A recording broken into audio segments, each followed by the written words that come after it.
Hey YouTube, how's it going? Errol the Comic Chief here, and today we will be reviewing War is Hell.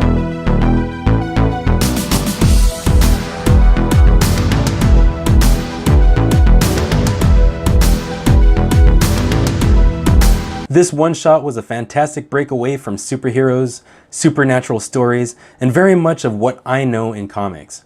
Marvel sure is going ham for their 80th anniversary. Truly. War is Hell is a collection of 2 stories set in war environments. So yeah, starting with this review, recap, rant, whatever you want to call it video, I'm going to tell you my score before I go into the recap. And I guess this spoiler-free part should always come first, I suppose. So, is it worth the price tag? Damn right it is. At $3.99, I'm surprised Marvel didn't milk it and ask for $5. The art was great, although I liked it better in the first story. So I'm only going to give it a half star. The writing was super cool. Like I said, it was different. Both stories were great. The first one, again, it was my favorite and I loved it, but not quite so much for the second story, so another half star. This goes hand in hand with the plot. Since this is a one-shot issue with one-shot stories, they didn't have a lot of room to tell us what was going on. But I did get chills at the horrors and repercussions of war. So, win. The character development, again, they were short stories, but it was enough for me to connect with the characters. So overall they did a really decent job. This issue is 4 out of 5 stars, and you should definitely check it out. So yeah, on to the review. The first story is titled Swing Verboten. The story and art were done by Howard Chaykin, and Howard's been around for a while, but recently my favorite work from him was Die Hard Year One. The story takes place in 1940 and centers around a man named Jurgen who fights for the Germans. We learn that he broke curfew to attend a jazz concert, and he is having a conversation with his fellow fighter over the radio.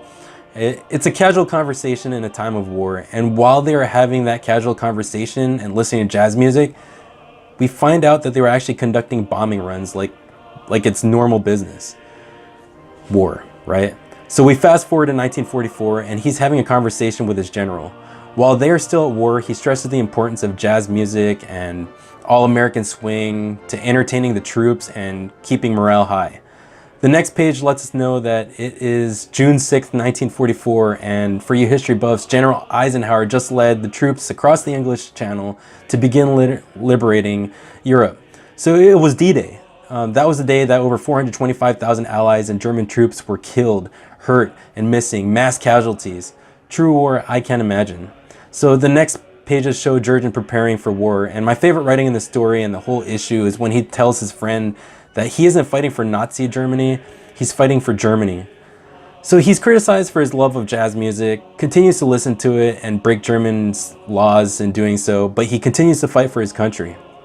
We find another page filled with war, shooting, killing, blood, bombings, fighting, even though the Allies were continuing in advance. We find Jurgen sitting in the back of a plane, playing a saxophone, playing music with other band members, just to help build morale for their soldiers.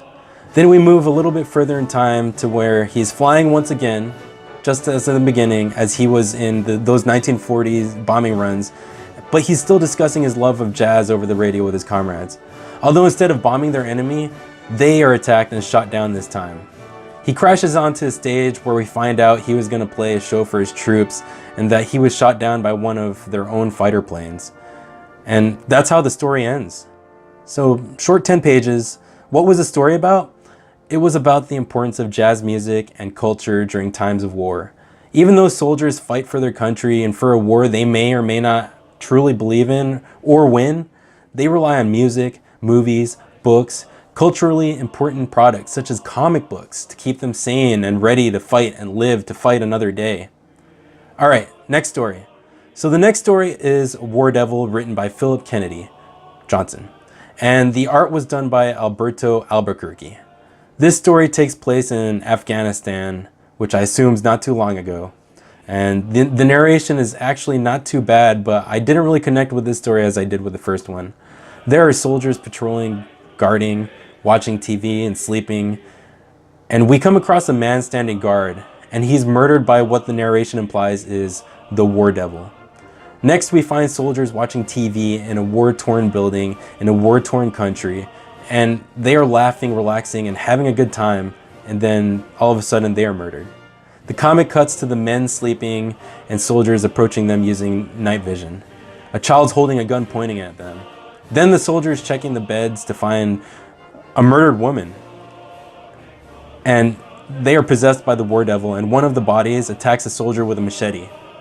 Soldiers open fire to kill her, and she sacrifices herself with a grenade, taking one of the soldiers out and leaves the other soldier covered with blood, implying he's now infected with the war devil. So he joins a team of soldiers, they continue to fight, and the story ends with them taking off in a helicopter, carrying the spirit of the war devil with him. So this story was kind of creepy because it seems to me like the war devil might be a symbol for PTSD. I don't know. It's subject to interpretation. All in all, I'm enjoying these one-shots and getting ready to read the Crypt of Shadows issue next. An ad in the issue shows that there are other genres of comic stories that we can look forward to in this 80th year anniversary for Marvel, and so far they've been a breath of fresh air. I'm pretty sure this is a one-shot, but I would pull this title and buy it if it was a monthly title. The last time we had War is Hell was in 1975. We had 15 issues, and this issue was good enough for me to try to go hunt for them. Alright YouTube, so that's all I got. Please like, share, and subscribe. I appreciate you if you already did, and if you didn't, I still appreciate you. This is the Comic Chief going offline.